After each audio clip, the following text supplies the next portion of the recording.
Hi again then guys, and welcome to another speed build on Forza Horizon 3, and this time we're tuning up a vehicle which is, of course, already pretty much the definition of a fast car, the Bugatti Veyron. In particular, of course, the SuperSport version.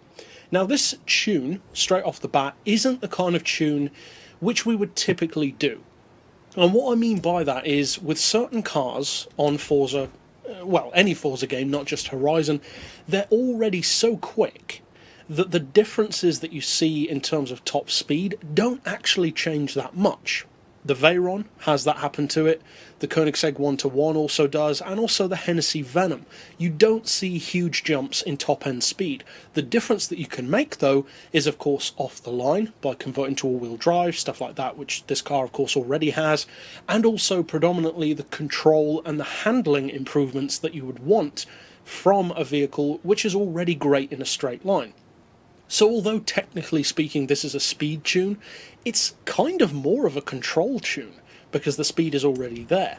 Now that being said, it is quicker than stock. I would recommend, of course, keeping all-wheel drive. You can save some weight by removing it, but I wouldn't really recommend that for this car. It becomes very, very skittish and just wheel spins rampantly. As far as the rest, you know the drill. Improve the power, definitely lower the weight, all that kind of good stuff. Now for the tuning, and initially the benchmark, you're running good numbers. It's not necessarily the fastest tune in the world, none of my tunes are designed to be, but 2.1 to 60 is not bad, just under 4 seconds to 100 is pretty good to say the least, and 271 miles per hour is, as I said, a little bit quicker than stock. Not a massive improvement, and it's kind of a shame that that's the case, because the Veyron, just like the Hennessy and the Koenigsegg, deserve to be quicker. Because after all, you've got vehicles like Ford GTs doing 273, 274, 275, you've got the Jaguar D-Type doing over 300, so it's kind of ridiculous that these cars don't do those speeds,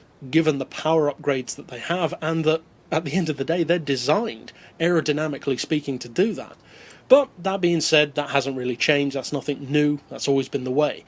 Now as far as the gearbox, I would recommend making some changes. As you can see, a final drive of 2.43 is what I've gone for, then 3.2, 2.14, 1.62, 1.31, 1.1, 0.94 and 0.83.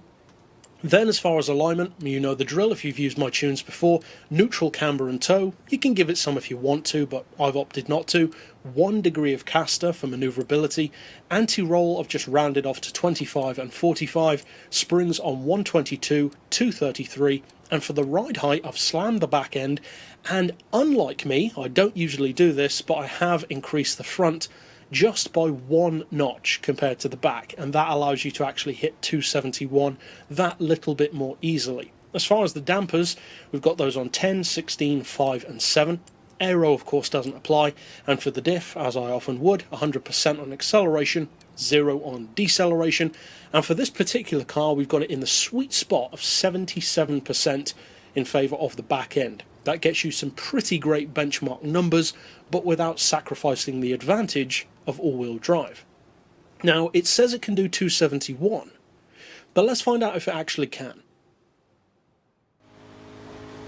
Now, as I said, the performance on this car does not see a huge jump for top-end speed in particular, but off the line it's that little bit quicker than it was before, and in particular for control, for grip, for handling, definitely for high-speed manoeuvrability, it's better than it originally was. Overall, you can get it to jump a little bit above the benchmark to about 272, 273 maybe with draft, so it's got potential definitely to go beyond that, and it can definitely hold 270, 271 quite easily. So if you do decide to use this tune, I hope you have a lot of fun with it of course, and there are plenty more like this on the channel. But for now, as always, thanks for watching.